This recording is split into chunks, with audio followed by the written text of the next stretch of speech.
Hello, Bobcat fans, and welcome into week 6 of Behind the Paw, this week featuring volleyball. And we're here in freshly renovated Bobcat Arena with Jackie Sterenberg. Jackie, how are you this morning? I'm good. How are you? I'm doing quite well. So, Jackie, when did you know that volleyball was going to be your sport, that you were going to start playing in college? I didn't really start taking volleyball seriously until my freshman year of high school. I did competitive gymnastics my entire life growing up, and then I would turn down club offers to play volleyball because gymnastics took up too much time. But I had coaches reaching out to me saying it's okay, even if you miss a few practices, we want to work with you. And then I had my dad kind of push me into it, no, you're going type of thing. And then I just kind of really enjoyed it and ended up quitting gymnastics and took volleyball more seriously. And so when you were taking it seriously and during your high school career, you were actually named the American Volleyball Coaches Association Player of the Week in the state of Maryland in your senior season. Do you remember anything about that week, of what that meant to you? So that was the first week of competition my senior year. So we played 2 games that week, and a bunch of schools were playing that week. It was opening week, and the first game I think it was 22 kills, and so it was a really big game. And then coming out in the Baltimore Sun, it was just, they were talking a lot of these are going to be the biggest players this year, and I just had the best stats of the week. But it was a lot of fun because a lot of the teams came back senior year really good. Absolutely. And so coming out of high school and growing up in Maryland, what ended up bringing you out over here to Frostburg? So originally I was looking to go kind of far away. I was visiting schools in Florida and South Carolina, and the coach here last year, Becky Fletcher, she was recruiting me throughout high school, and so she would come to high school games. And then one of my teammates, Bianca Smalls, lives in my county and is the same grade as me, and she was recruiting the both of us. And so when Bianca would come to visits here, she would kind of tag me along and make me come here. And then when I got on campus, I really liked the campus and the girls, and I just liked this environment way more than the schools down in Florida. That's awesome. It's small town kind of mountain area. It's a lot of people love the nature. And so coming in your freshman season, you actually ended up playing in every single match. What worked for you as a freshman? Coming in shape definitely helps, because playing a college sport is different than a high school sport. And so making an immediate positive impression on the coach definitely helps. And the fact that I kind of knew her a few years before I actually got on campus helped me feel more comfortable playing with her, and she was easy to talk to. And so all of those things combined just kind of made it easier. And so last year, I want to bring up a couple of matches for you that you had some big games. Against Fairmont State, you had 19 kills and 16 digs, which were your season highs in both. And then also in the season, you had Concord at 14 kills, 16 digs, and 4 aces. So what do you remember about those matches, of what went so well for you to really bring your team up? So Fairmont was definitely my favorite game of the season. They're our rivals too now in the new conference. They're also FSU, which makes it kind of fun to play them. But they're also really pretty close to us. And so starting in that game, we had a lot of fans come because it was a home game. And right off the bat, I remember having 5 kills right off the block, just in a row. And so gaining that confidence really early in the match makes it a lot easier to keep building off of it. And then having your teammates behind you, our defense was really good, our setting was really good, everything was clicking as a team really early. And so you talk about the setting, and you play with Edwina Linez, who was an all-MEC honorable mention last year, was great in getting you guys assists. What's it like playing as an outside hitter and having someone as good of a setter as she is in the team? How does that make it easier for you? She definitely helps make me look a lot better.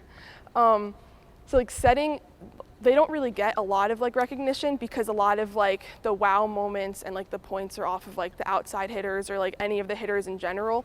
But the outsides get the majority of the sets, because if it's not an in-system play, it's easiest to kind of throw the ball to the outside. So having her be consistent and allowing me to still get good swings, even if our defense maybe is passing a little off, really helps. And so she definitely helps make me look good. And she's really smart about it. She can kind of see on the other side of the court where the blockers are setting up, and if they're kind of cheating towards one side, she'll set the hitter who's in a rhythm and has the best opportunity to be successful.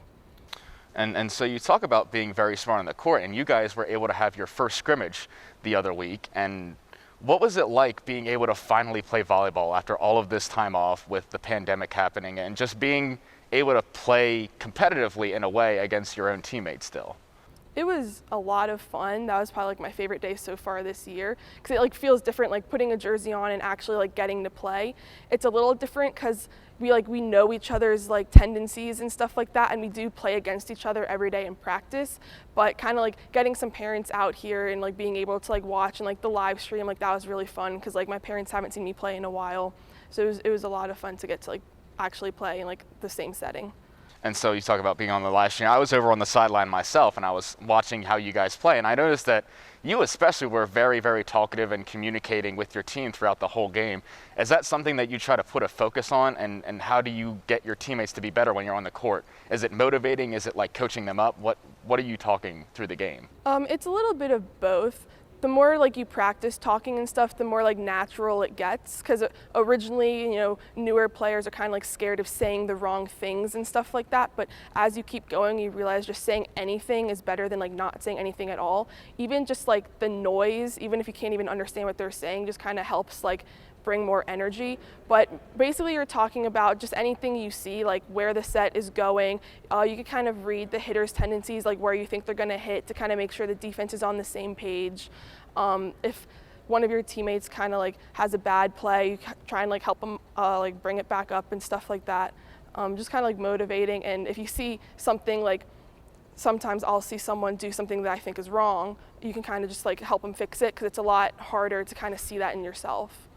And so you bring up trying to help along players when they might not do something well. So you have a new coach this year in Kylie Hine, who was an All-American player here at Frostburg back in 2010. What has she brought to the program in terms of getting you guys ready to maybe play a spring season?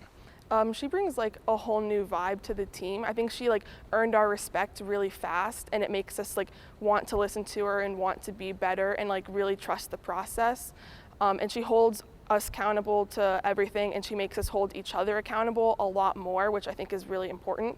So if we see a teammate maybe slacking, like we're kind of the first ones now to like pick them up and like make sure that we're all on the same page, because that's like really important to being a successful team. It's awesome. And so kind of wrapping up, and so you're only a sophomore now, so it might not have a great answer to this question, but what are your plans for after Frostburg in terms of your study and what you want to do for a career? So I plan to do the 5-year athletic training program here, so hopefully using this like coronavirus situation to actually be able to play my 5th year is pretty cool. But after that, I want to like intern in like a professional sports organization or something as athletic training, or possibly go to like PA school. And so has sports always kind of been like you're going to go into sports, or has that changed over the years? It's kind of always been like that. I've kind of shifted from like wanting to coach a while ago to then kind of like doing athletic training, and that's like really stuck. But sports has always kind of been all I know. All my siblings play sports, my parents played sports, so just kind of staying in that environment like really interests me. All right, well, Jackie, I want to thank you for taking the time out of your day to come and speak to us today and helping us out when there's not a ton of content for us to create. We really appreciate it. Thank you for having me. Join us on Friday when we will be talking to head volleyball coach Kylie Hine as we continue our week of volleyball. Thank you, and go Bobcats.